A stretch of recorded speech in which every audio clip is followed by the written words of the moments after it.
The year is 2030, and the O's have either faded into oblivion or become better than they were from 1966 through to 1983. Tell me, which of these futures are most likely to happen, considering how badly the O's fell off in 2018? Then I'd say the future where they fade into oblivion is what's most likely to happen. But seeing how phenomenal their comeback was, I'd say the future is pretty bright. This is how many wins they racked up in 2018, and this is how many they've racked up in 2023. You see, this 2018 decline of the O's was already in the works 2 years before, and in the 2016 season, they managed to maintain an above 500 record, earning a wildcard spot after falling short in their division. The following year, in 2017, the Orioles began with a promising 22-10 record. Despite their early success, they experienced their worst losing season since 2011. In 2018, the Orioles were in shambles, both on and off the field. They were a complete disaster, becoming the league's laughingstock. With a dismal 47-115 record, they joined a rare club of teams winning fewer than 50 games in a season. To put it in perspective, even the Royals, who had the second worst record, were miles ahead, leaving Orioles fans utterly discouraged. What made it worse was the lack of hope for a better future. By 2018, it had become clear that the era of general manager Duquette and manager Showalter in Baltimore was ending. Their contracts weren't renewed after the season, and that marked the conclusion of their time with the O's. In July of that same year, the O's kick-started their rebuild by parting ways with beloved players like Manny Machado, Zach Britton, Jonathan Shoup, and others. The following year, they struggled, ending with a 54-108 record, surpassing the losses of the Orioles team in 1988. In 2020, despite the challenges of the COVID-19 pandemic, they showed promise with a 25-35 finish, their best since 2017. However, 2021 proved tough with multiple losing streaks, culminating in a 52-110 record, marking their third 110 loss season in team history, a fate they shared with the St. Louis Browns in 1939 and the Orioles in 2018. In the 2022 season, the Orioles displayed improvement and secured fourth spot in the AL East despite low expectations. The Orioles surprised everyone by exceeding predictions, initially set at an over-under of 62.5 wins. They defied odds. Top prospect Adley Rutschman's arrival signaled a new era, and young talents like Gunnar Henderson showcased their potential. The Orioles' average pitching was bolstered by a strong bullpen, especially with Jorge Lopez's standout performance. Their remarkable improvement was evident.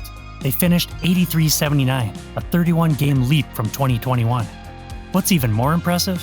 This transformation didn't rely on big spending. Most players were on rookie contracts, keeping the payroll low. Additionally, they secured the number 1 pick in the 2022 draft, adding another top prospect in Jackson Holliday. In the offseason, they made strategic signings, bringing in pitcher Kyle Gibson and former All-Star infielder Adam Frazier.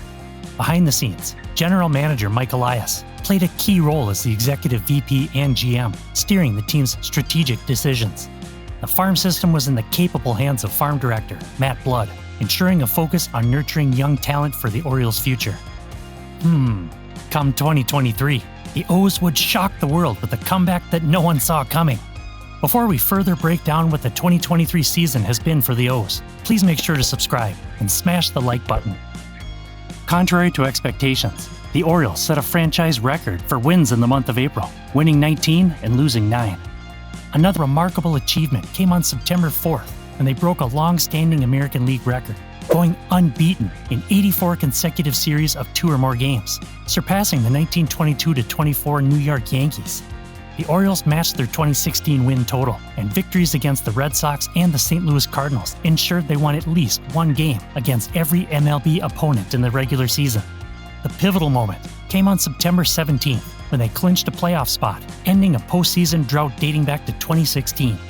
On September 28th, the Orioles clinched their first division title for the first time since 2014, and only the second time since 1997. This win also guaranteed them 100 or more victories for the first time since 1980. Despite their regular season successes, the Orioles faced disappointment in the playoffs, being swept in 3 games by the eventual World Series champions, the Texas Rangers, in the ALDS. It still doesn't change the fact that in just 2 years after trailing a staggering 39 games behind the 4th-place team, the O's breathed new life into baseball in Baltimore. Their resurgence was marked by an electrifying style of play, a youthful, determined roster of athletes, who ignited the field with their aggressive approach, be it on the bases, at bat, or on the mound.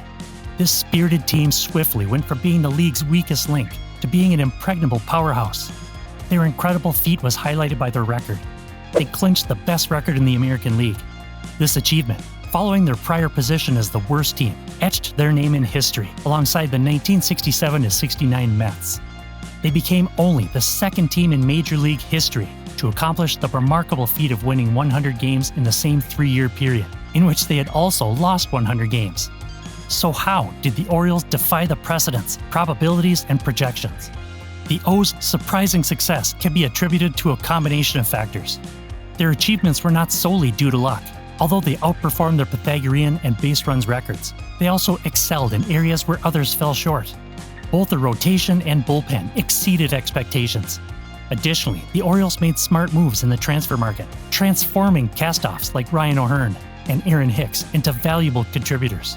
However, the true cornerstone of their success lay in their farm system, consistently regarded as baseball's best for 2 consecutive years. Despite their struggles at the big league level, the Orioles capitalized on high draft picks, making astute selections. Their efforts in international scouting also paid off, yielding talented prospects like Samuel Basallo. Notably, players like Adley Rutschman, Gunnar Henderson, and Jackson Holliday highlighted the depth of their prospect pool. The Orioles set a remarkable record by having 7 Baseball America preseason top 100 prospects make their Major League debuts over 2 consecutive seasons. Looking ahead, the Orioles face uncertainties, especially with key players like Gibson, Frazier, Lopez, Hicks, Flaherty, and Fujinami nearing free agency. However, there's optimism within the team. The players believe in the progress made and anticipate better days in the future.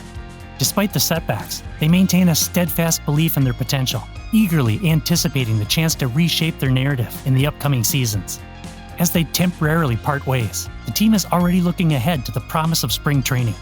They are gearing up to confront the challenges and embrace the opportunities that the next season will undoubtedly bring. Coach Hyde, reflecting on the team's optimism, reassures fans with confidence, declaring, "This team going forward, heads up, it's going to be a really good ball club." But is it? Is it really going to be a good club? What happened to the O's is history repeating itself again. Way back in the mid-late 1890s, the O's were awful. But by the 60s, 70s, and 80s, the O's were a powerhouse. It seems they do have a thing for comebacks. The prospect of the Orioles returning to a playoff contention in 2024 or 2025 appears promising given their wealth of talented young players. However, there's a significant caveat. Despite their potential, prospects don't always meet expectations in the major leagues, as was the case with the Detroit Tigers in the previous season. Even with 2 of the top 5 prospects on the 2022 MLB pipeline list, the Tigers' high hopes didn't translate on the field, leading to a disappointing season and highlighting the uncertainties that come with relying on young talent. Orioles fans, while optimistic, are well aware that the road to success in the big leagues can be unpredictable, underscoring the challenges that lie ahead for Baltimore. Still, O's fans can dream today and have reason to be hopeful. Even if a handful don't pan out, the O's need just 3 or 4 to live up to the hype. If they do, MLB might have found its next dynasty. The Orioles boast a roster brimming with top-tier talent, spearheaded by the widely acclaimed Adley Rutschman. Expectations for Rutschman are sky-high, with many anticipating he'll contend for MVP honors. However, the Orioles' talent pool goes beyond Rutschman, featuring standout players like Anthony Santander, Austin Hayes, and Gunnar Henderson. This depth reflects a team that's not just promising for the future, but one that has truly arrived. The Orioles have transcended their former reputation as a team with potential. They're no longer just a team that might be good in the future. They are a force to be reckoned with now. As they continue to demonstrate their prowess on the field, it's time for the betting markets and fans alike to recognize their capabilities. Placing bets in favor of Baltimore, not just within their division, but also in the broader scope of the American League, might be a wise choice as this formidable team continues to make its mark in the league. When the next season dawns, the Orioles are poised to be the team to beat in the fiercely competitive AL East. While they'll retain their youthful vigor, the 2024 Orioles will be bolstered by valuable experience gained during their impressive 2023 campaign. Fans streaming into Camden Yards on opening day will likely find themselves filled with excitement and hope, thrilled about the team's promising direction. It will be a day of celebration and anticipation, marking the beginning of what promises to be a bright and exciting chapter for the Baltimore Orioles. So knowing all this, what do you think the future of the Orioles will be? I think the future looks bright, and come 2030, they will definitely not be out of the picture. Or will they?